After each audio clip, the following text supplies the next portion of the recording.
आपके साथ मैं हूं सबीना तामंग देशमुख। नंबर 1 चैनल के नंबर 1 शो कच्चा चिट्ठा में आज बात बखमूत से आई ऐसी रिपोर्ट की जिसके बाद पुतिन के यूक्रेन जाने की अटकलें और भी ज्यादा तेज हो गई हैं। ऐसा इसलिए क्योंकि व्लादिमीर पुतिन ने अपने रक्षा मंत्री को लगातार दूसरे दिन यूक्रेन के एक फ्रंट पर भेजा। सवाल यह है कि क्या अगला दौरा पुतिन खुद कर सकते हैं। ऐसा इसलिए क्योंकि पुतिन की सबसे खतरनाक फोर्स वैगनर को बखमूत में बहुत बड़ा धोखा मिला है।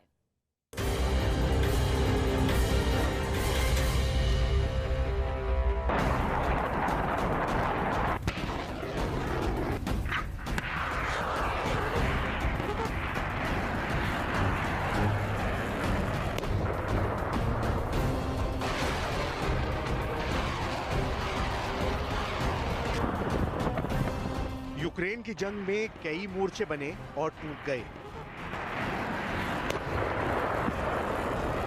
कई शहर खून में डूब गए, गांव के गांव लाशों से पट गए। जंग के कई मैदान सैनिकों ने अपने खून से लाल कर दिए। Домой хочется, на работу хочется। लेकिन जैसी खूंरेज जंग इस वक्त बखमूत के अंदर चल रही है, न कभी देखी गई और न कभी बीते 70-80 सालों में सुनी गई। एक तरफ दुनिया की सबसे क्रूर और खूंखार प्राइवेट आर्मी वैगनर एक एक यूक्रेनी सैनिक के खून की प्यासी हो चुकी है। बखमूत के चप्पे चप्पे पर बेरहमी की नई इबारतें लिखी जा रही हैं और दूसरी तरफ यूक्रेन के सैनिकों ने टैंकों के आगे खुद का जिस्म ही चारे की तरह फेंक दिया है। Горой стоим против танков с автоматами. Там будет видно. Сколько духа хватит, столько и будем стоять. सर्वशक्तिमान पुतिन के सामने बच्चे जैसे नजर आ रहे जेलेंस्की ने अपनी सेनाओं का हौसला इस तरह बढ़ा रखा है कि एक एक वैगनर लड़ाका लोहे के चने चबा रहा है।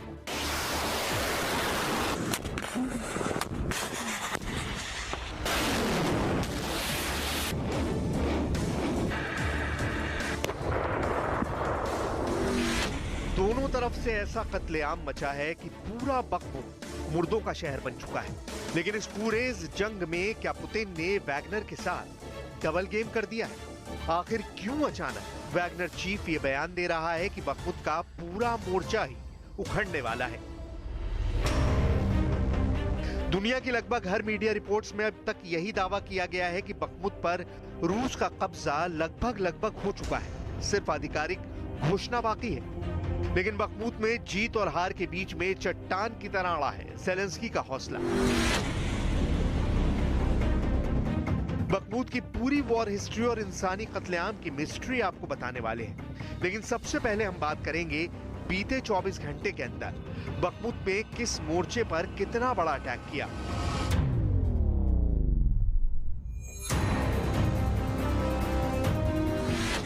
जेलेंस्की की फौजें बखमूत के उत्तर पश्चिमी मोर्चे पर इकट्ठा हो रही हैं। वैगनर हमला करके जेलेंस्की के सैनिकों को सड़कों से दूर करने की कोशिश कर रहे हैं ताकि भागने का कोई रास्ता ना मिले। बखमूत के उत्तर पूर्व इलाके पर रूस की सेनाओं ने पूरा कब्जा कर लिया है और यहाँ मौजूद सेनाएं अब बखमुतोवा नदी के पास मौजूद यूक्रेन के अड्डों पर हमले कर रही हैं। जवाब में बखमूत में उत्तर पूर्व के मोर्चे पर रूस के कई सैनिकों पर जेलेंस्की के लड़ाकों ने ड्रोन हमले किए हैं और रूसी सैनिकों को खत्म करने का दावा किया है।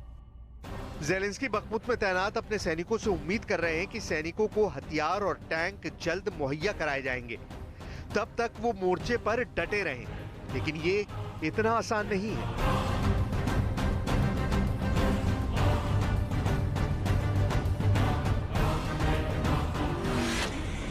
बखमूत में हर दिन 4,800 गोलों और 2,400 रॉकेटों से यूक्रेन के सैनिकों पर हमले किए जा रहे हैं। बखमूत यूक्रेन के अंदर जंग का वो मैदान है जिसको जीतने के लिए जेलेंस्की ने पूरी दुनिया से टैंकों की भीख मांगी है।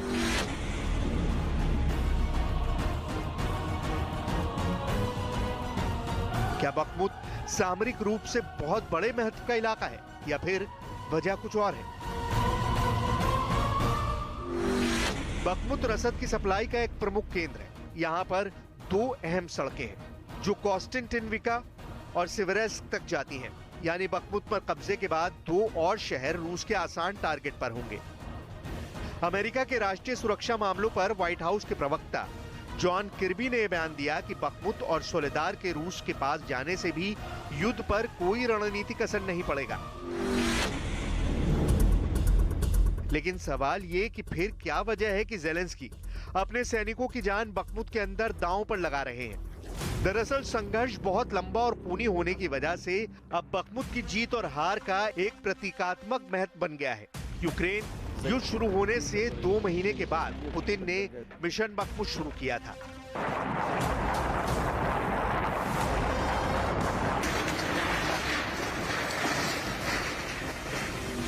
रूस ने बखमुत पर हमला मई 2022 में शुरू किया था, लेकिन यहां रूस का सबसे बड़ा अटैक 1 अगस्त को हुआ।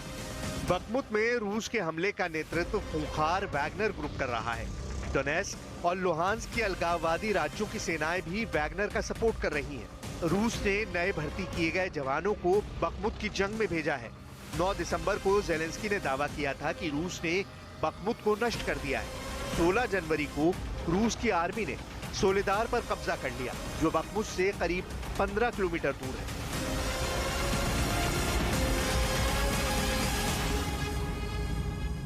बखमुत की लड़ाई वैगनर ग्रुप के लिए भी बहुत अहम है, क्योंकि अगर वो ये लड़ाई हार गया तो उस पर बखमुत के हार जाने का कलंक होगा और यूक्रेन में उसका खौफ भी खत्म हो जाएगा।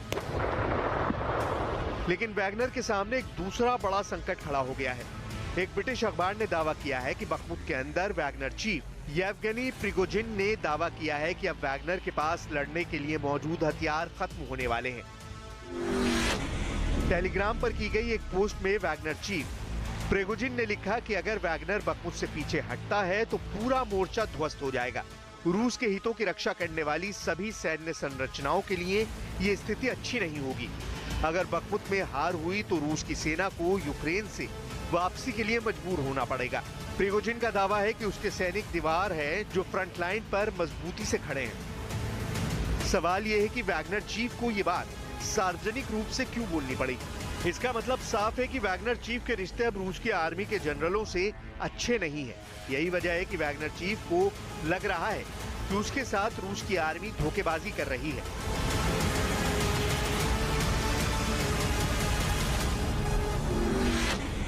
इसी टेलीग्राम पोस्ट में आगे वैगनर चीफ ने लिखा कि आखिर हमें हथियारों की सप्लाई क्यों नहीं की जा रही।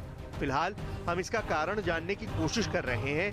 क्या हथियारों की सप्लाई न होने की वजह नौकरशाही की सामान्य लेट लतीफी है या फिर कोई विश्वासघात है।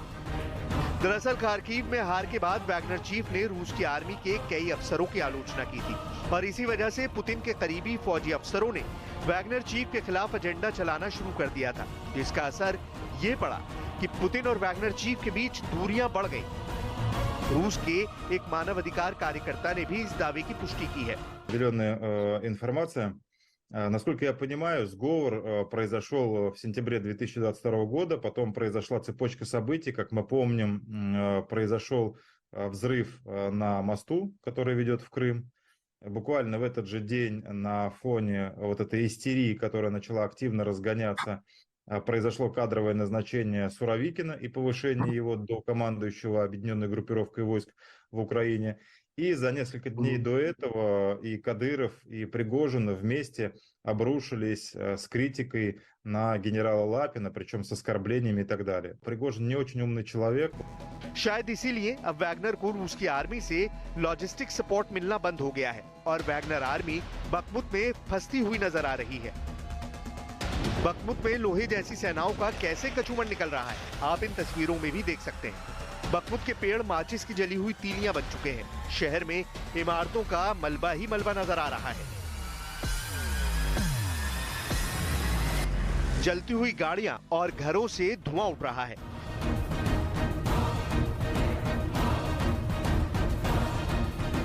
कभी शहर में हजारों लोग रहते थे, लेकिन अब यहाँ कुछ बुजुर्ग ही बचे हैं, बाकी सभी भाग चुके हैं। इस बात की पुष्टि बखमुत के अंदर खड़े होकर खुद वैगनर चीफ ने भी की है। Подразделения ЧВК «Вагнер» практически окружили Бахмут. Осталась одна дорога.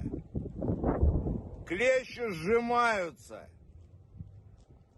Если раньше с нами воевала профессиональная украинская армия, то сегодня мы видим все больше.